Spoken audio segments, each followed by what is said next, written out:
Në këtë edicion do të ndihni.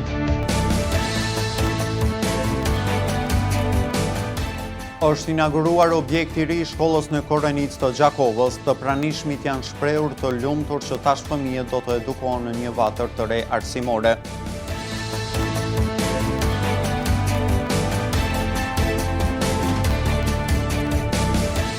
Në kuadër të projektit Human Rights Viz, projekt të organizuar nga ECS më ndryshe, kryetari i Gjakovës Arjen Gjini ka mësuar më shumë për aktivitetet dhe projektet të nxënësve, mësimdhënësve dhe drejtorëve të shkollave për një mjedis të pastër.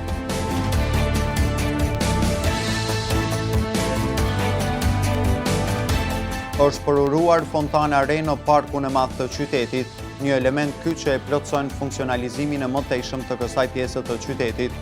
Ajo ka kushtuar rreth 18.000 euro dhe është donacion nga organizata Stray Coco, e udhëhequr nga aktivistja Helen Wormser, e cila ka shfaqur dëshirën që të investojë në parkun e madh të Gjakovës, si njëri prej parqeve më të veçanta në tërë Kosovën. Mirëmbrëma, po fillojmë edicionin qendror të lajmeve. Gjatë 24 orëve të fundit janë testuar gjithsej 4.291 mostra, prej të cilave rezultojnë 704 raste pozitive. Brenda 24 orëve janë raportuar 5 raste të vdekjes me SARS-CoV-2 pozitiv në vendin tonë. Në Gjakov kanë dalur edhe 31 raste të reja të infektuarve me këtë virus. Mbuloni gojën dhe hunden me maskë, mbani higjienën, respektoni distancën, kërkohet nga Instituti i Shëndetit Publik i vendit tonë. Ambasadori i Amerikës në Kosovë, Filip Kosnet, ka takuar sot kryetarin e lëvizjes vetëvendosje Albin Kurti dhe ekipin e tij në kuadër të një serie diskutimesh për prioritetet e përbashkëta SBA Kosovë. Këtë ka bërë të ditur vetë Kosnet përmes një postimi në Twitter, ku ka theksuar se mbesin të përkushtuar për të ndihmuar qeverinë e ardhshme. Ne mbetemi të përkushtuar për të ndihmuar qeverinë e ardhshme të ketë sukses dhe të sigurojë vendin e saj si një partner i barabartë në Evropë dhe brenda bashkisë ndërkombëtare, ka shkruar Kosnet. Ambasadori ka theksuar se diskutimi i sotëm është përqendruar në investimet e energjisë dhe diversifikimin. Diskutimi i sotëm u përqendrua në investimet e energjisë dhe diversifikimin, duke përfshirë opsione të qëndrueshme dhe të rinovueshme që do të sillnin rritjen e ardhshme ekonomike të Kosovës, ka thënë Kosnet. Vazhdojmë edicionin me informacione nga Gjakova. Është inauguruar objekti i ri i shkollës në Korenic. Ky objekt i ndërtuar para 31 viteve i shkollës Luiq Gurakuqi të fshatit Korenic, tashmë po ja lëshon vendin këtij objekti të ri, i cili nga nesër do të jetë në funksion. Në përurim të pranishëm ishin kryetari Gjini me bashkëpunëtor, kryetari i fshatit Korenic, si dhe personeli arsimor.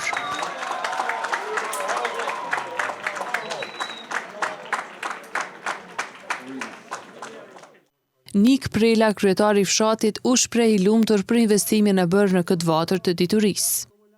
Nisur nga kërkesa vazhdueshme e fshatit dhe angazhimit të drejtorit, zotëri Ramiz Alia, u arrit që me 18 prill të vitit 2017 të vëhet gurthemeli i shkollës sonë.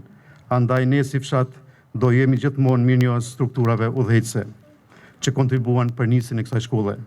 Shukri Smajli, drejtori i këtij institucioni, theksoi se tashmë nxënësit dhe mësimdhënësit do të kenë objekt të denj për ta zhvilluar një proces mësimor sa më objektiv të mësimdhënies dhe mësimxënies. Nxënësit janë e ardhmja e vendit, e ardhmja e suksesit, prandaj çdo ditë mundohemi që të ju mundsojmë cilësi dhe kushte më të mira në shkollë, e cila është vatër e drites, bërim diturie për të gjithë nxënësit e kësaj shkolle. Kryetari Gjini potencoi se shkolla këtij fshati të martirizuar do të shkollojë breza të tërë nxënësish. Kjo shkollë ma një emën të madh, po është një vend tepër të martirizuar, një fshat tepër të martirizuar. Po kemë me punu prap, kemë me mill druj, nuk ka me qenë kështu, ka me qenë plot, kemë punu në terren, duj me vendos çfarë doni me bo me shkollë vjetër, për çfarë doni me shfrytëzu, gjitha këto kemë me i bo bashkë na.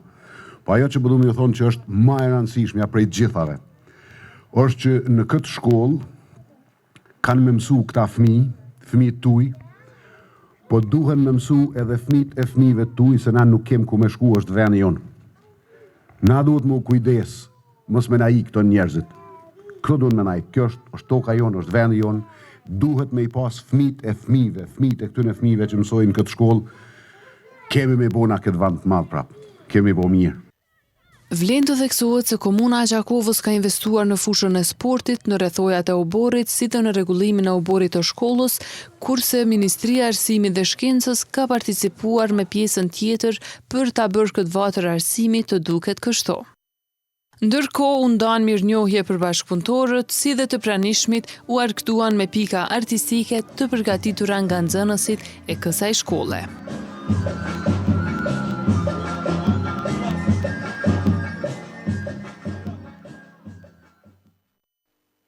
Kryetari në detyrë I Partisë Demokratike të Kosovës, Enver Hoxha ka konfirmuar se deputetet e tyre nuk do ta votojnë Vjosa Osmanin për president.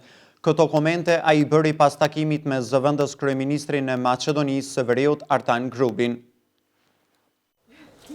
Sipas Hoxhait, Osmani nuk reflekton vullnetin e qytetarëve dhe se kanë qenë figurë përqarëse me qytetarët dhe ish subjektin e saj politik. Kandidatura e zonës Osmani është papranueshme, nuk e reflekton vullnetin mas paktit të elektoratit të Partisë Demokratike të Kosovës, por nuk e reflekton edhe vullnetin e qytetarëve të Kosovës. Kryetari në detyrë I Partisë Demokratike të Kosovës, Enver Hoxhaj dhe zëvendës kryeministri I Maqedonisë së Veriut, Artan Grubi, u kanë bërë thirrje të gjithë shqiptarëve nga Maqedonia e Veriut të marrin pjesë në regjistrimin civil të popullsisë, duke vlerësuar këtë proces si shumë të rëndësishëm për Maqedoninë e Veriut. Pas takimit që kanë zhvilluar Hoxhaj e Grupi në një konferencë të përbashkët, të dy theksuar rëndësinë e pjesëmarrjes së shqiptarëve në këtë proces. Biseduam për shumë çështje, po dy çështje janë të rëndësishme jetike edhe për rajonin edhe për shqiptarët, po edhe për Kosovën. Në Maqedoninë e Veriut është një proces I regjistrimit civil të popullatës dhe temë kryesore e takimit tonë të përbashkët ishte që e gjithë diaspora shqiptare nga Kosova, e gjithë diaspora shqiptare nga Ballkani, nga Shqipëria, nga Maqedonia e Veriut, nga Malizi, nga Regina e Preshevës, nga rajoni Evropës së Juglindore, do duhet të jenë në mbështetje dhe të japin kontributin e tyre që sa më shumë shqiptar nga Maqedonia e Veriut të regjistrohen në këtë proces të regjistrimit civil. Edhe zëvendës kryeministri I Maqedonisë së Veriut, Artan Grubi, tha se procesi I regjistrimit të popullsisë është shumë I rëndësishëm, ku tha se kërkojnë ndihmën e Hoxhait për këtë proces. Zoti Hoxha është edhe mik shumë I madh I shqiptarëve në Maqedoninë e Veriut. Bashk I kemi prirë shumë proceseve në të kaluarën dhe bashkë do vazhdojmë të prijmë proceseve në të mirën e dy vendeve tona edhe në të ardhmen. Siç e ceku dhe kryetari Hoxhaj, diskutuam rreth regjistrimit të popullsisë, I cili ka filluar me 1 mars të këtij viti në diasporë dhe e ftova që të del në ndihmë ashtu siç kemi bashkë vepruar, siç kemi bashkë renditur aktivitetet kaluara në diaspora e shqiptarëve të Maqedonisë së Veriut, diaspora e shqiptarëve të Kosovës, po edhe ajo është diaspora e shqiptarëve të Shqipërisë. Edhe Hoxha I tha se bashkëpunimi mes dy vendeve është I rëndësishëm dhe kërkojnë nga qeveria e ardhshme që të vazhdojë bashkëpunimin. Kryetari I Lidhjes Demokratike të Kosovës, Lumir Abdigjiku dhe zëvendës kryeministri I Maqedonisë së Veriut, Artan Grubi, ju kanë bërë thirrje të gjithë strukturave të LDK-s që janë në diasporë të ndihmojnë sa I përket procesit të regjistrimit të popullsisë në Maqedoninë e Veriut. Kryetari I Lidhjes Demokratike të Kosovës, Lumir Abdigjiku dhe zëvendës kryeministri I Maqedonisë së Veriut, Artan Grubi, janë deklaruar për media pas takimit në më shumë se 1 orë. Abdigjiku ju ka bërë thirrje të gjitha strukturave të LDK-s që janë në diasporë të ndihmojnë sa I përket procesit të regjistrimit të popullsisë në Maqedoninë e Veriut. Ai tutje shtoi se platforma e tij është bashkëpunimi me partitë shqiptare në rajon. Të bëj thirrje gjitha degëve dhe strukturave të Lidhjes Demokratike të Kosovës që janë në diasporë që të ndihmojnë në këtë drejtim, do të kemi komunikim të veçantë me to. Zëvendës kryeministri I Maqedonisë së Veriut, Artan Grubi, gjatë takimit me Abdigjikun, e uroi atë për postin e ri. Rast unik, ju them të drejtën, në kaq pak ditë në zgjedhje të zotit Abdi Gjiku, Lumirit, në krye të partisë më të vjetër dhe më të organizuar të shqiptarëve, Lidhjes Demokratike të Kosovës, t'i uroj shumë fat, shumë shëndet dhe t'i qëndroj në krah në sfidat e tija shumë serioze, të cilat i ka para vetës, por e kam besimin e plot që do t'ja dalë. Edhe kryetaria e Aleancës për Ardhmërinë e Kosovës, Ramush Haradinaj, ka zhvilluar një takim me zëvendës kryeministrin e Maqedonisë së Veriut, Artan Grupi. Zëvendës kryeministri i parë i Republikës Maqedonisë së Veriut ka ardhur me një kërkesë konkrete që të mobilizohemi të gjithë për ndihmojmë, për sensibilizojmë, vetëdijsojmë të gjithë për regjistrimin e popullsisë Maqedoni. Fjala është për shqiptarët nga Republika e Maqedonisë së Veriut që jetojnë në diasporë. Në fakt ata bashkëtojnë shqiptarët në perëndim, bashkëtojnë gjithë bashkë Kosovës, Maqedonisë, Shqipërisë, Preshevës, të marrë xhibesa, po kësaj here duhet jemi të gjithë bashkë që përkrahim, ndihmojmë regjistrimin e shqiptarëve në Maqedoni, pa atyre që janë në diasporë, është një proces i lehtë, është i qartë. Kujtojmë se PDK-ja ka vendosur të mos e përkrahë për presidente Vjosa Osmanin. Ushtruese e detyrës së presidentes Vjosa Osmani ka pritur në takim zëvendës kryeministrin e Maqedonisë së Veriut, Artan Grupi. Grupi po qëndron për vizitë zyrtare në Kosovë për të kërkuar mbështetje në procesin e regjistrimit të popullsisë që ka filluar në Maqedoninë e Veriut. Gjatë ditës, grupi ka takuar edhe liderët e partive të Partisë Demokratike të Kosovës, Aleancën për Ardhmërinë e Kosovës, Lidhjen Demokratike të Kosovës, ndërsa do të takohet edhe me kreun e nismës Fatmir Limaj.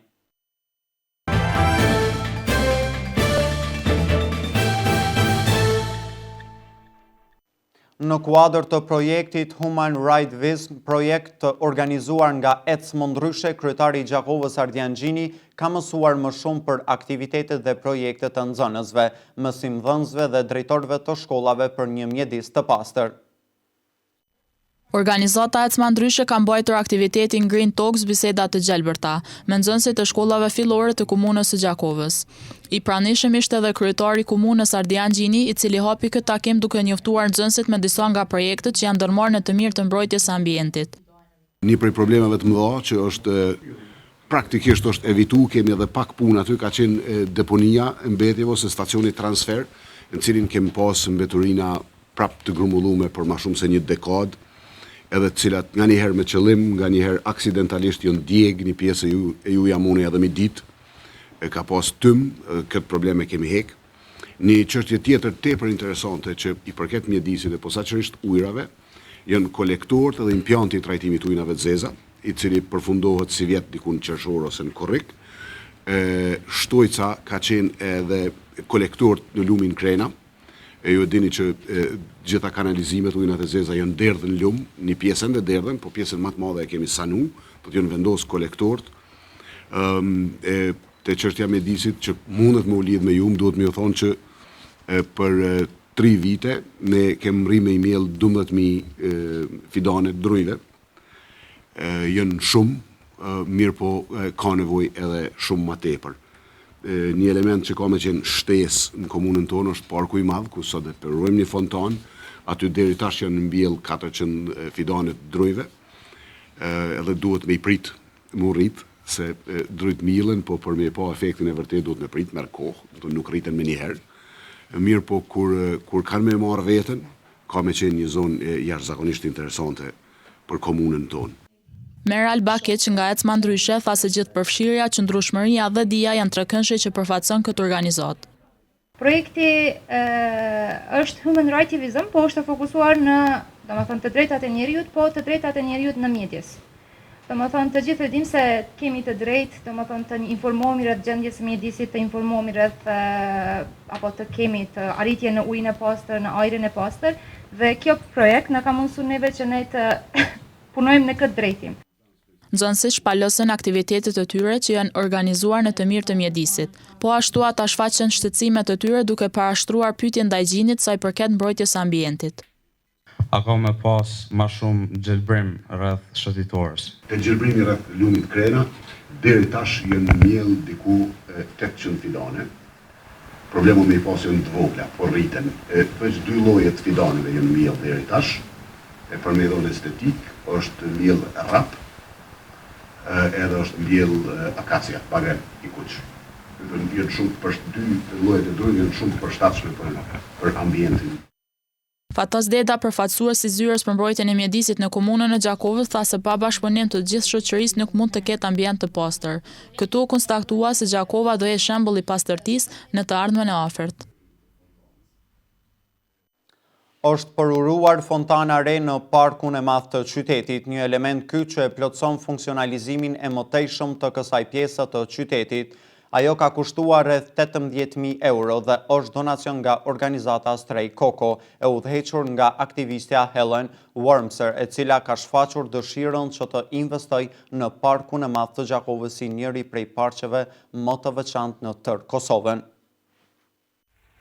Është bërë sot përurimi i fontanës në parkun e madh të qytetit në Gjakovë. Kjo fontanë e realizuar nga Arco Studio me donacion nga aktivistja për mbrojtjen e të drejtave të kafshëve Helen Wormser do të shërbej për qytetar e po ashtu dhe për qendin Dasak. Kryetari Gjini falenderoi zonjën Helen si dhe njoftoi për punimet që janë duke u bërë në këtë park. Ne këtu kemi pas parapå që ta kemi një fontanë. Në ndërkohë, zonja Helen Wormser, cila ka punu goxha gjatë me komunën e Gjakovës, sidomos në trajtimin e qenëve në Dasak, është shfaqur si donatore për me implementu këtë projekt. Edhe ne I kemi kursy disa mjete, tani ajo që ka ndodhur diku pak më pak se 18.000 euro, ka kushtuar kjo fontanë. Sot e kemi lëshuar punë, në parkun e madh të qytetit do të kemi ende punë, është projekt I gjallë, do të vazhdoj gjatë gjithë kohës. E dini që elementet kryesore kanë me qenë drujt, do t'i kemi gjitha llojet e drujve që rriten në Ballkan, do t'jenë të mbjellura këtu, deri tani kemi diku 700-800 trupa të mbjellura. Aktivistja Helen Wormser u shpreh e lumtur që ky projekt është finalizuar. Duket shumë bukur. Me tërë këto lisa e këto pemë këtu, ky do t'jetë një park I mrekullueshëm. Është një ide shumë e mirë kjo. Nga ky ambient u tha se planifikohet të investohet prap në ide që janë në të mirë të natyrës dhe qytetarëve. Kfori turk në Kosovë për nder të 18 marsit, ditës së fitores së betejës të Çanakkales, ka dhuruar puzzle me qëllim të argëtimit dhe ndikimit në zhvillimin e aftësive kreative të nxënësve të shkollës Mazlum Këpuska. Nxënësit kanë marrë pjesë në plotësimin e puzzle. Kanë marrë pjesë disa grupe. Njëri grup ka arritur të bëjë puzzle, grupe tjera janë në përfundim. Grupet kanë punuar në udhëheqjen e mësimdhënëses së historisë Njomza Tabaku. Ja edhe një informacion nga sporti, handballistët e vllaznimit mbrëm poshtë Ndrenicën me rezultat të thellë 48-22. Në sallën e sportive Shaninushi në Gjakovë është zhvilluar gjirja e 4 e play-offit në kuadër të Superligës së Kosovës në handball. Vllaznimi priti mysafir skuadrën e klubit të handbollit Drenica. Qysh në fillim të lojës ekipi gjakovar po printe me gola. Me shpirt luftarak e shënime të sakta, gjakovarët e mbyllën pjesën e parë me rezultat të favorshëm 25-11. Edhe pjesa e dytë e ndeshjes u karakterizua me lojë të pastër në parket, ku që zinjët ushquan për shënime të sakta dhe lojë të shpejtë e shumë efikase.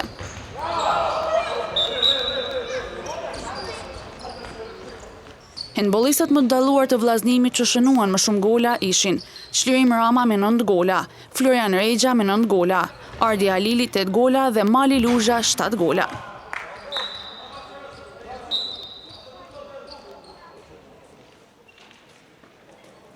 Përkundër përpjekjeve të Drenicës, vendasit e mbyllën këtë përballje me rezultat të thellë, 48-22.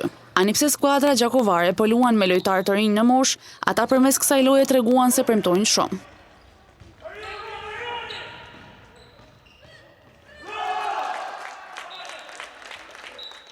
Neve në metet që djelen do të luajmë Mitrovic kundër Trepçës dhe atje duhet shkojnë për fitore.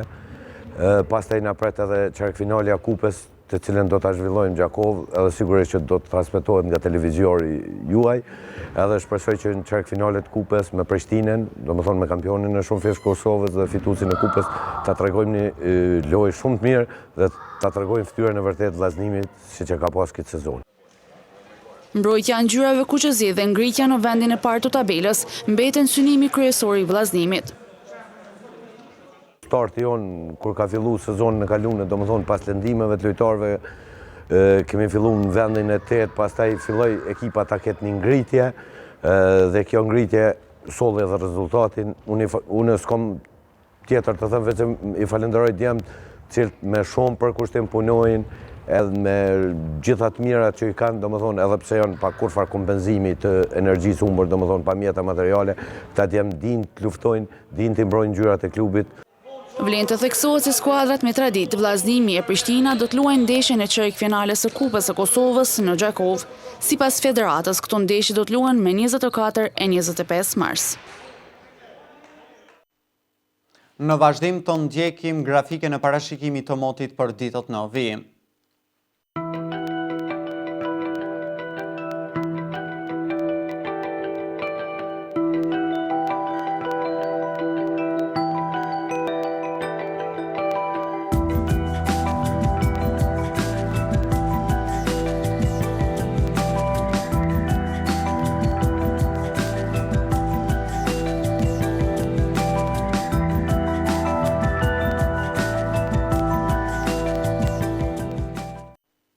Para se të ndami, të ndjekim edhe njëherë disa nga informacionet kryesore të këtij edicioni. Është inauguruar objekti i ri i shkollës në Korrenicë të Gjakovës, të pranishmit janë shprehur të lumtur që tash fëmijët do të edukohen në një vatër të re arsimore.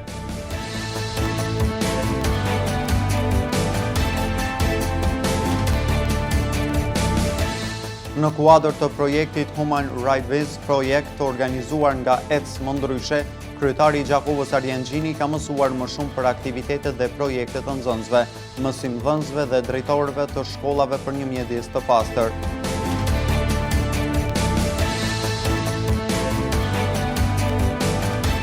Është përuruar fontana re në parkun e madh të qytetit, një element ky që e plotëson funksionalizimin e mëtejshëm të kësaj pjese të qytetit. Ajo ka kushtuar rreth 18.000 euro dhe është donacion nga organizata Stray Coco, e udhëhequr nga aktivistja Helen Wormser, e cila ka shfaqur dëshirën që të investojë në parkun e madh të Gjakovës, si njëri prej parqeve më të veçanta në tërë Kosovën. Këtu merr fund ky edicion qendror i lajmeve. Për më shumë informacione na ndiqni edhe në portalin syriviz.vision.tv. Mirupafshim.